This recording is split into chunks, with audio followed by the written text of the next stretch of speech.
Bonjour à tous, j'espère que chacun a passé d'excellentes vacances. On va continuer Be'ezrat Hashem ensemble, ces shiurim de Halacha, et on va commencer une nouvelle série qui concerne les soins pendant Shabbat.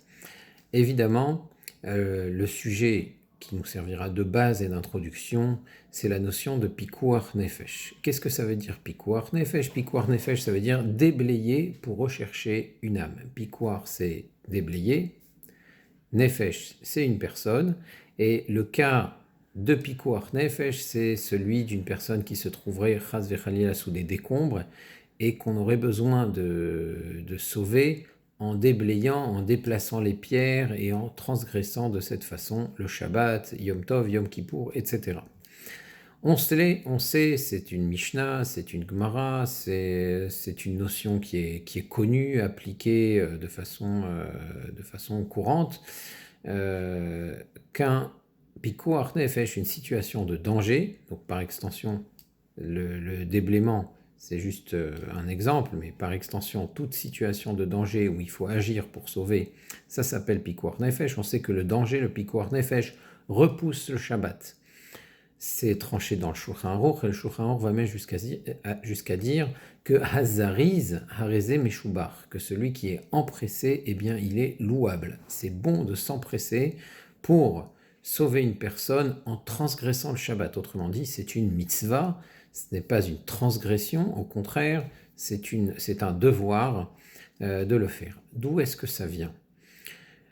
Comment peut-on déduire cela de la Torah?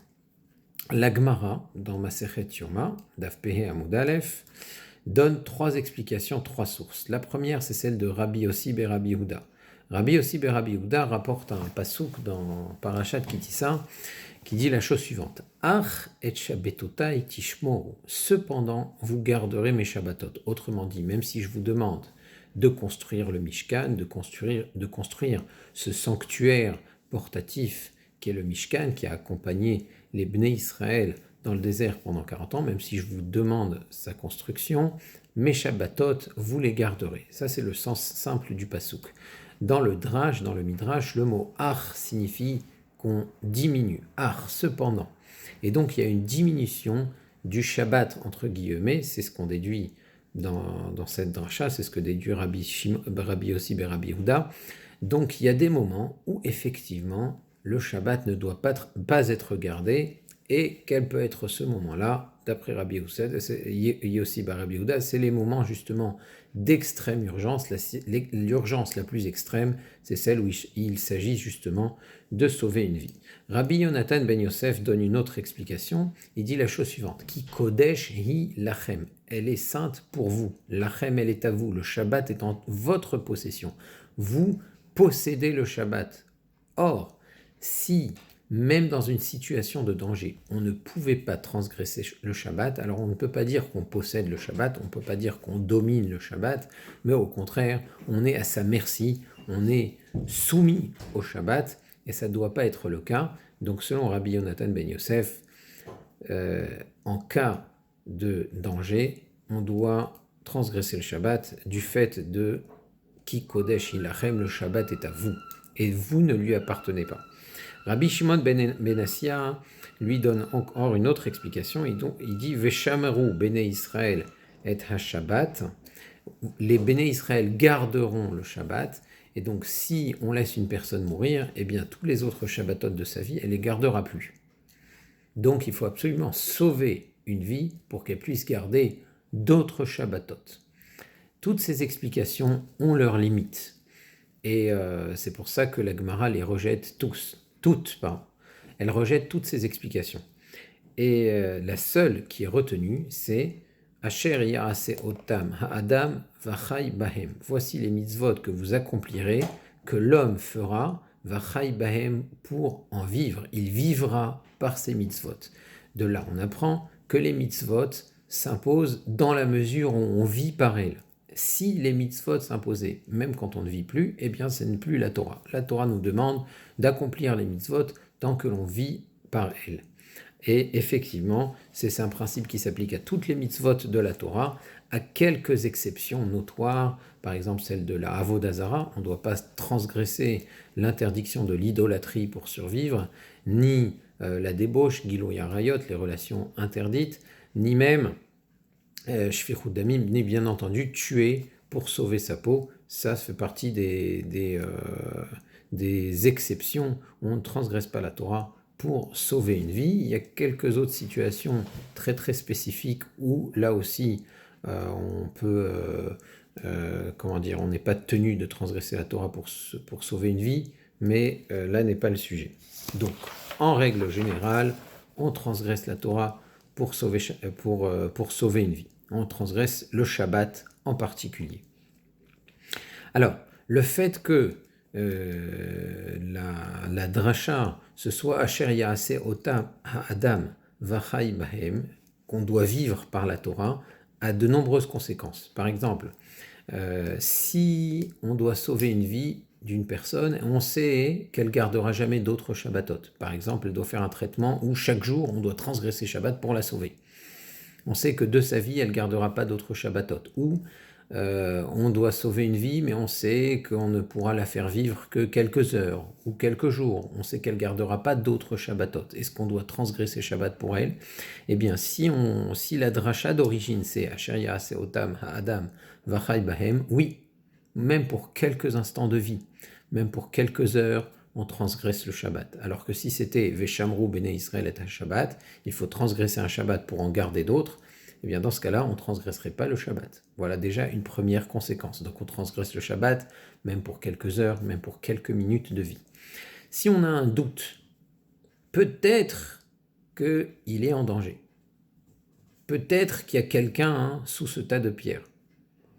Va-t-on le déblayer pendant le Shabbat? Eh bien, même en cas de Safek, on devra le déblayer. Asher Yaaseh Otam Ha'adam Vachai Bahem. Alors, qu'est-ce que ça veut dire un danger potentiel?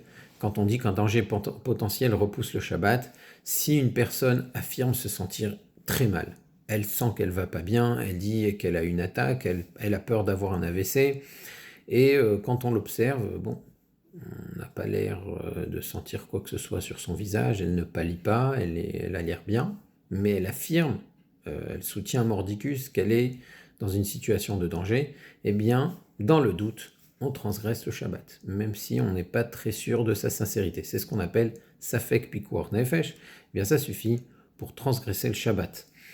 Pour un éventuel danger, je ne sais pas, là on ne pourra pas dire que ça s'appelle Safek Pikuach Nefesh. Je vais vous donner un exemple qui va clarifier un peu cela. La Gemara dans Masechet Shabbat, dans le Perek Kira, rapporte un débat entre les Tanaïm, entre Rabbi Yehuda et Rabbi Shimon, concernant Mouktsé. D'après Rabbi Shimon, on est beaucoup plus laxiste, beaucoup plus permissif concernant les interdictions de Mouktsé que pour Rabbi Yehuda. Qu'est-ce que c'est Mouktsé? Mouktsé, c'est mis de côté. Il y a certains objets qu'on ne peut pas déplacer pendant Shabbat et certains objets qu'on ne peut pas déplacer pendant Shabbat pour rien. Une pierre, on ne la déplace pas pendant Shabbat, pour aucune raison. Pour aucun prétexte. Un outil, on ne le déplace que si il est dans un endroit qui nous gêne ou si on en a besoin pour manger, par exemple un marteau pour casser une noix de coco, etc. Donc les lois de Mouxé sont très vastes, elles méritent d'être étudiées de façon approfondie. Mais en tout cas, il y a un débat entre Rabbi Yehuda et Rabbi Shimon à ce sujet concernant des nérotes, des lampes qui se sont éteintes. Une lampe à huile qui s'est éteinte, est-ce qu'on a le droit de la déplacer? Selon Rabbi Yehuda, on ne peut pas la déplacer. Selon Rabbi Shimon, en muktzeh, il n'y a pas de muktzeh dans ce cas-là, et on peut déplacer une lampe qui s'est éteinte. Le débat est rapporté concernant une situation très spécifique. Les Juifs donc allument des nérotes à Hanouka, et en Babylonie, ils craignaient une certaine tribu qui s'appelait les Chabaré. Cette tribu exigeait que certains soirs, on n'allume aucune lampe chez soi, soit parce que c'était leur fête et il fallait que seul leur temple soit éclairé, soit parce que c'était des nuits de couvre-feu. Rashi rapporte deux explications à ce sujet, et il dit qu'effectivement, si les Chabaré pouvaient constater que quelqu'un avait allumé une lumière chez lui, alors que c'était interdit, ça pouvait être dangereux pour lui. Donc, est-ce qu'on a le droit, une fois les nérotes de Hanouka éteintes, de les déplacer, de peur, de crainte que les chabarés ne les découvrent? Donc, il y a un danger potentiel. Et pour l'instant, les chabarés ne sont pas là. Alors, la Gemara dit à ce sujet, c'est la position de Rabat, il me semble, Kedai ou Rabbi Shimon lismoch alav beshat atrak. On peut compter sur Rabbi Shimon en situation de difficulté. Beshat atrak en situation de difficulté. Alors c'est très intéressant que la Gemara ne fait pas intervenir la notion de sakana. Ce sont des gens dangereux. Ils peuvent frapper, ils peuvent tuer. Ils peuvent frapper quelqu'un à mort parce qu'il a allumé des lampes chez lui. Donc c'est un danger. Mais pour l'instant, ils ne sont pas là. Donc, un danger futur, un éventuel danger futur, ça ne s'appelle pas Safek Pikuach Nefesh. Safek Pikuach Nefesh, c'est un danger immédiat. Peut-être qu'il est en danger, mais s'il est en danger, c'est maintenant. Le type, il te dit, je me sens mal. Il n'a pas l'air vraiment sincère, mais il te le dit, il insiste, il veut être conduit aux urgences. Dans ce cas-là, ça s'appelle Safek Pikuach Nefesh, on le conduit aux urgences. Mais peut-être que des chabarés vont arriver. Et qu'à ce moment-là, il y aura un danger. Là, tu avais besoin de Rabbi Shimon pour te permettre de déplacer des nérotes. Ça veut dire que ce n'est même pas un interdit de la Torah, c'est un interdit d'ordre rabbinique, déplacer du mouktsé pendant Shabbat. Et là, on ne peut pas dire, on peut pas avancer l'argument de Pikuach Nefesh. Donc ça, c'est une démonstration qui est rapportée dans les tchouvot de Rabbi Akiva Iger, et j'ai trouvé qu'elle clarifie parfaitement la notion de Safek Pikuach Nefesh. Quand on dit Safek Pikuach Nefesh, ce n'est pas une éventualité, c'est une situation présente, mais qui présente un doute. Et si on devait illustrer cela par un exemple, on va dire, d'actualité, on ne pourrait pas transgresser Shabbat par peur d'attraper le corona. Je ne vais pas apporter des masques à quelqu'un ou apporter du Zitromax à quelqu'un parce que peut-être qu'il va attraper le corona et donc il aura besoin de ses antibiotiques. Donc non, on ne transgresse pas Shabbat pour un éventuel danger. Si quelqu'un a déjà attrapé est déjà malade, là on peut dire qu'il est dans Safek Pikuach Nefesh, peut-être que ça va engager ça va engager sa santé, ça va peut-être engager son pronostic vital. Pour l'instant, il n'est pas en danger, il est simplement malade. Ça s'appelle déjà, à mon sens, Safek Pikuach Nefesh, et on pourrait, au besoin pendant Shabbat, lui apporter des médicaments ou l'amener aux urgences, etc., de crainte que cette situation ne s'aggrave. Et on peut dire, si vraiment la maladie est forte, qu'il y a un Safek Pikuach Nefesh. Bon, maintenant, c'est au cas par cas, on ne peut pas juger de façon générale sur des maladies qui présentent plusieurs degrés de gravité, évidemment. Donc, en cas de Pikuach Nefesh, nous dit le Shulchan Aruch, celui qui s'empresse est loué, celui qui se demande s'il a le droit est considéré comme un assassin, et celui à qui on pose la question, ça veut dire quand on va voir un rav, on lui dit « j'ai une situation de Pikuach Nefesh, est-ce que je transgresse Shabbat ?» Si on lui pose la question, eh bien, Harizé Megoudé, il y a un problème chez lui. Parce que si on vient voir un rav pour lui demander « est-ce qu'en cas de Pikuach Nefesh, je transgresse le Shabbat ?» ça veut dire qu'une halakha de base n'a pas été enseignée. Et donc c'est de sa responsabilité.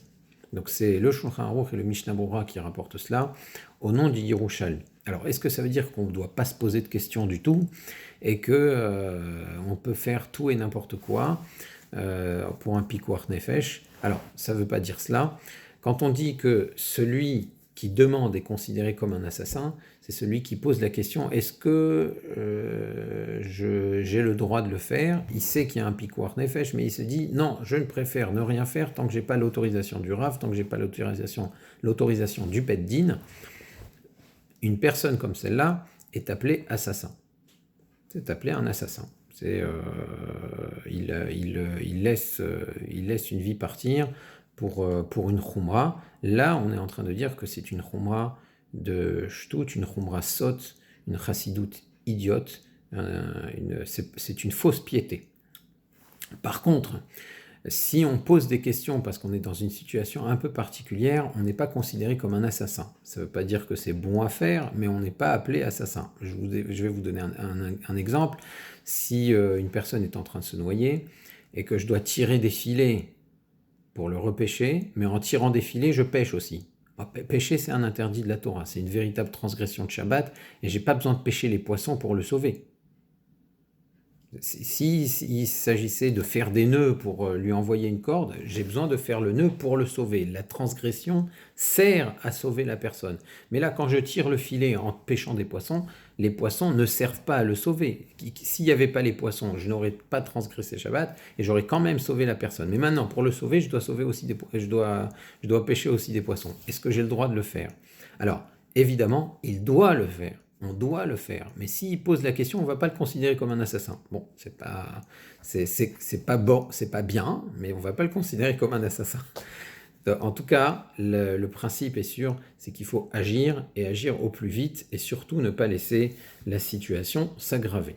La nuance est rapportée par le Yalkut Yosef au nom du Bene Tzion. Qui est considéré comme un assassin? Celui qui est considéré comme un assassin, c'est celui qui pose une question sur le principe même de Pikuach Nefesh Doché Shabbat, que le Pikuach Nefesh repousse le Shabbat. S'il a une question parce que c'est une situation spécifique, c'est pas un assassin. C'est pas une bonne chose, mais c'est pas un assassin. Il faut savoir que quand on dit que le Pikuach Nefesh repousse le Shabbat, c'est pas seulement pour les personnes qui constatent le Pikuach Nefesh et qui doivent sauver un tiers, c'est pour la personne en danger elle-même.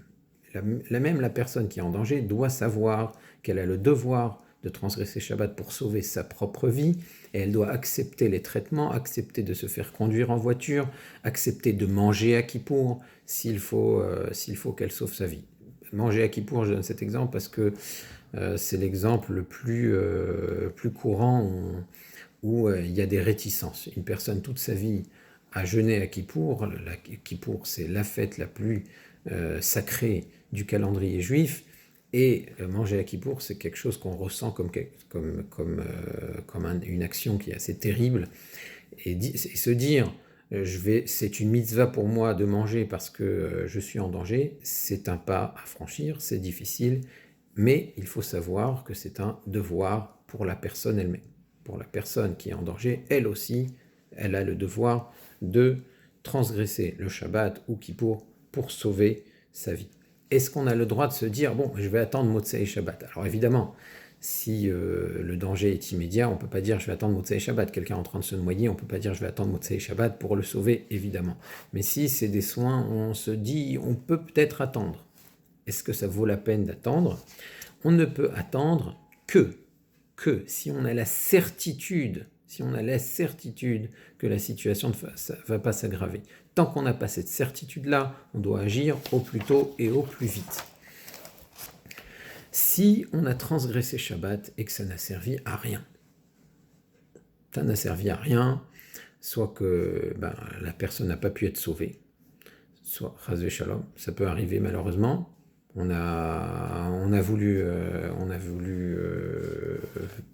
l'opérer, on a opéré, on a ouvert, on a coupé, on a fait saigner et on n'a pas réussi.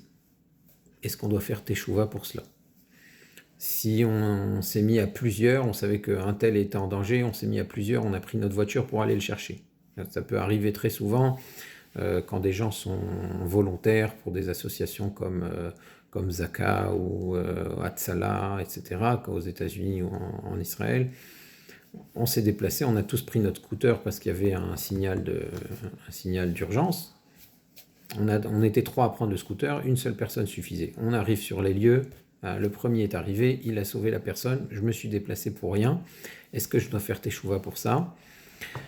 Non seulement on ne doit pas faire teshuva, on a fait une mitzvah. On a fait une mitzvah, et Rabba, on l'apprend d'une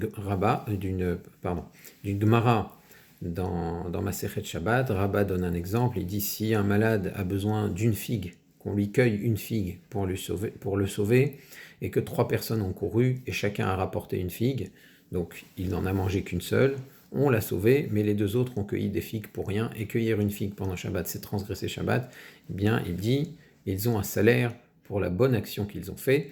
On peut l'apprendre aussi cela d'une Mishnah dans Masechet Rosh Hashanah.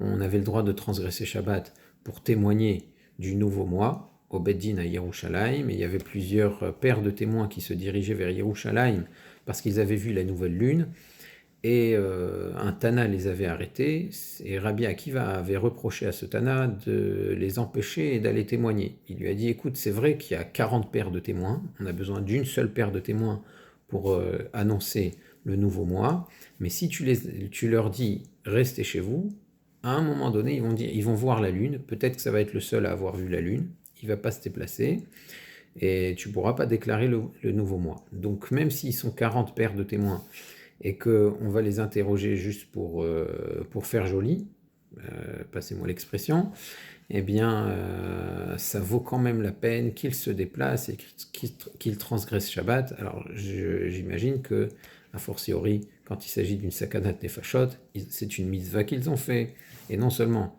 ils sont pturim, non seulement ils n'ont pas à faire teshuva pour cela, mais en plus, ils ont un mérite. Est-ce qu'on doit demander à un non-juif de transgresser Shabbat plutôt que de le faire soi-même? Le Rambam, Maïmonide, quand il rapporte cette halakha, il dit « Quand on doit transgresser Shabbat pour sauver une vie, on le fait à l'idée Gdolé Israël ». Gdolé Israël, ça peut vouloir dire des juifs majeurs, en âge de pratiquer les mitzvot, en âge de mitzvot, et ça peut vouloir dire aussi des talmidei chachamim, des gens érudits. Autrement dit, il faut que les gens soient conscients de l'importance de sauver une vie, et c'est pour cela que c'est à des Gdolé Israël qu'on s'adresse, des talmidei chachamim, des érudits, c'est à eux en priorité que revient le devoir de transgresser Shabbat pour sauver des vies. Il faut que les gens soient conscients que c'est extrêmement important.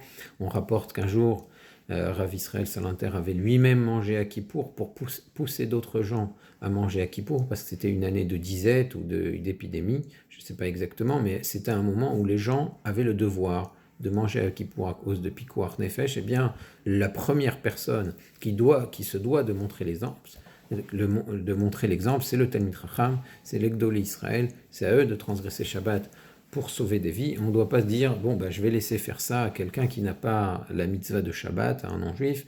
Au contraire, ça minimise l'importance de Pikuach Nefesh. Ça, c'est ce qui ressort de Maïmonide.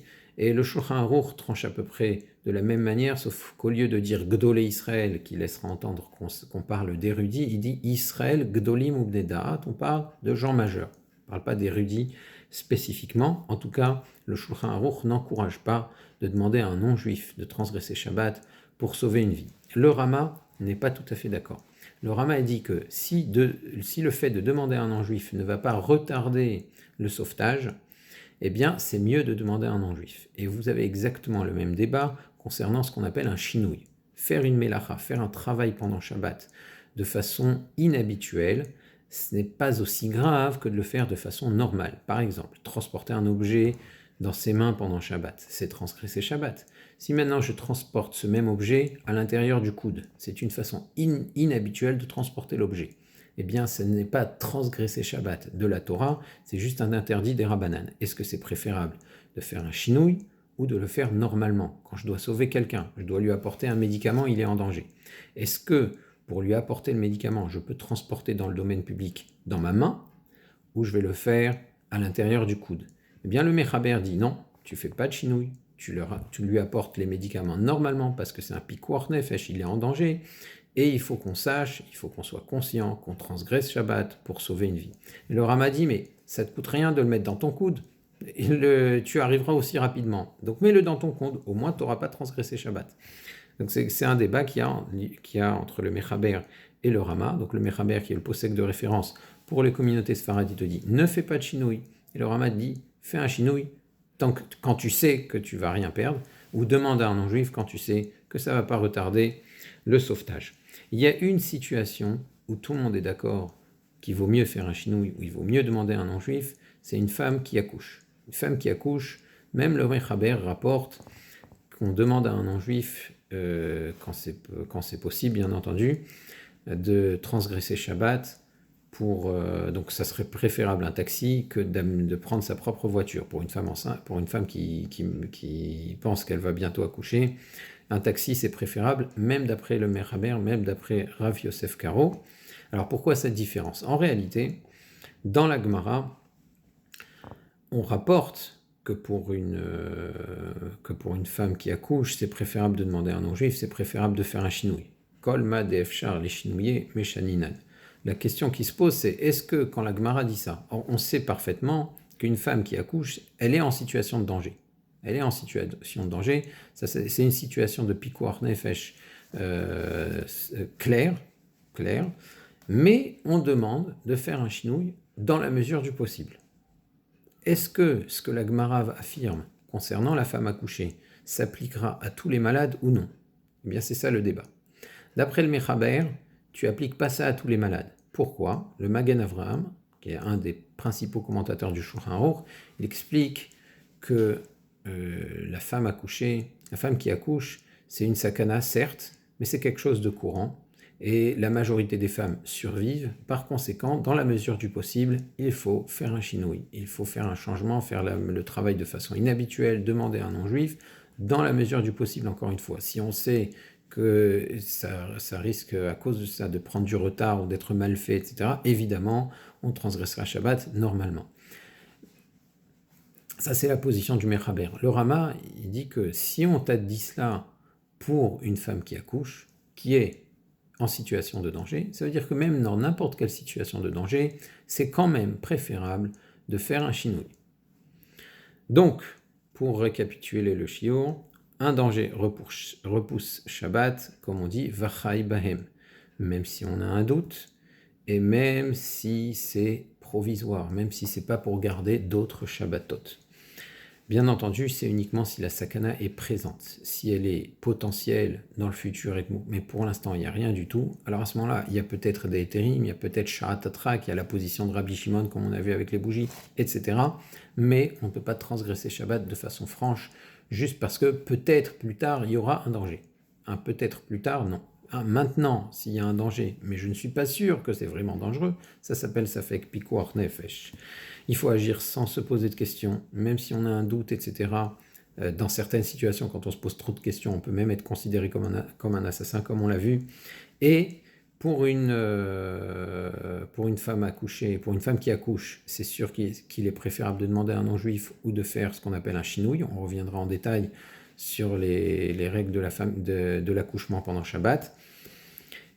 Dans une autre situation de danger, c'est pas une femme qui accouche, c'est un danger XYZ. Alors à ce moment-là, d'après le Mechaber, d'après Rav Yosef Karo, pas de chinouille, pas de changement, on doit faire les choses normalement.